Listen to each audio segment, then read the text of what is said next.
And we begin this morning with the third day of the Republican National Convention. Today's theme, Make America Strong Once Again. Republicans are set to focus on foreign policy and national security, including the ongoing wars in Ukraine and in the Middle East. And the speakers are expected to dig into the Biden administration's handling of global issues. Last night, Trump's vice presidential pick, U.S. Senator JD Vance, was alongside the former president watching the speeches, and tonight is his night to shine, as Vance will address the convention to formally accept the nomination and introduce himself, really, to the country. Also yesterday, former President Trump's rivals took to the stage, and in a big moment, Nikki Haley gave her stamp of approval to Trump. But for all the talk of unifying the party, there was actually less talk about uniting the country during yesterday's speeches. And we heard attacks on Democrats, the president, and the media. Donald Trump has my strong endorsement, period. I'm here tonight because we have a country to save. And a unified Republican Party is essential for saving her. They support open borders, allowing millions and millions of illegal aliens to pour into our country and to burden our communities. Our message to Black Americans is this. The media has tried to convince you for decades that Republicans don't care about your communities, but we do. When President Trump was in the White House, Americans had more money and lower prices. Our borders were secure and our laws were enforced. CBS News campaign reporter Taurean Small joins us now from Milwaukee with more on what took place yesterday, what to expect today. And Taurean, we know it's significant during any party's convention when former rivals get behind the presumptive nominee. What was the core message that you heard sent to Republican voters yesterday? Well, especially, Errol, with people like Nikki Haley and Ron DeSantis. Ron DeSantis previously mum on whether or not he would join Donald Trump on the campaign trail after he suspended his bid for the presidency. But Nikki Haley was particularly interesting to hear from yesterday. Her message to Trump defectors basically was this: it's time to return home to the Republican Party. She also told the Republican delegates in the room that it's not enough to just win over her supporters. It's now time to reach across the aisle and bring in Democrats and independents to the party, something that she focused on when she was seeking the presidential bid. But what's interesting, Errol, I talked to former Arkansas Governor Asa Hutchinson here this week, and he said it was discouraging to see so many jeers for former Senate Minority Leader Mitch McConnell. He was scared that maybe Haley would receive the same icy reception. We didn't see that. Ultimately, we're seeing Republicans looking to turn the page and now coalesce, all of them coalesce around Donald Trump. And I guess that's why tonight is interesting, because for the first time, people will see Senator JD Vance as Trump's VP pick. He will address everyone gathered there. And he had been a fierce critic of Trump, reportedly describing him as Hitler to a friend. What can we expect from his speech towards so many people who actually don't know who he is? Yeah, so this will be an introduction of sorts. He is a freshman senator, probably more known for his memoir, his wildly popular memoir that eventually became a featured film. But this is his opportunity to introduce himself not just to the Republican Party at large, but also to the country. A lot of people will be tuned in to see who exactly is Trump's pick. Why did the former president pick him as his running mate? And again, he was up against a lot of well-known, established Republicans, Marco Rubio, Tim Scott, also a senator, and former Governor Doug Burgum. But Donald Trump ultimately landed on Vance because of his appeal to a younger base as a 39-year-old freshman senator, but also his ties to the Midwest, also from Ohio. A huge play to win back the Rust Belt, some of those Midwest states that might have flipped, like Wisconsin and Michigan, could be crucial to Donald Trump's 2024 coalition building. We'll see how he does. Taurean, thanks so much.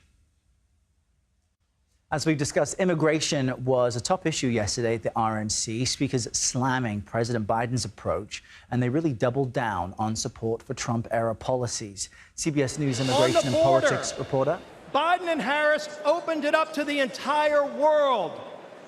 Prisons are being emptied. President Trump and a Republican majority will repass H.R. 2, the strongest border security bill in decades. We will lock down the border, and yes, we will finish building the wall. And I say this as the kid of legal immigrants to this country. That means your first act of entering this country cannot break the law. That is why we will seal the southern border on day one. Under Joe Biden, migrants are coming into our country by the thousands every day. We have no idea who they are, where they end up, or what they plan to do. And let me remind you, Kamala had one job, and that was to fix the border. Now imagine her in charge of the entire country. CBS News immigration and politics reporter Camilo Montoya-Galvez joins us now from Milwaukee with more on this topic. Camilo, as we know, yesterday's theme was making America safe again.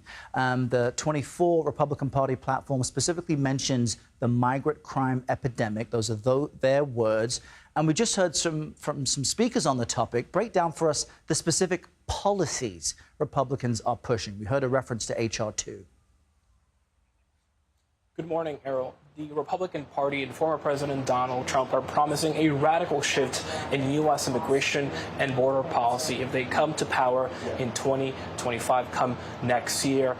That includes the largest deportation operation in American history. That has been a promise by former President Donald Trump throughout the campaign, but it is now also part of the official Republican Party platform. That platform, Errol, also includes militarizing the border through the deployment of troops there to stop migrants and the flow of fentanyl into the U.S., as well as a return to Trump-era border policies, such as the Remain in Mexico program that, as you know, required migrants to wait outside of the U.S. for their asylum cases to be adjudicated. Separately, former President Donald Trump has vowed to end birthright citizenship, Errol, for the children of undocumented children, to deputize the National Guard, to deport immigrants, and also to invoke the Alien and Sedition Act of 1798. And yes, 1798, Errol, you heard that right, to deport immigrant gang members. So clearly, former President Donald Trump believes that immigration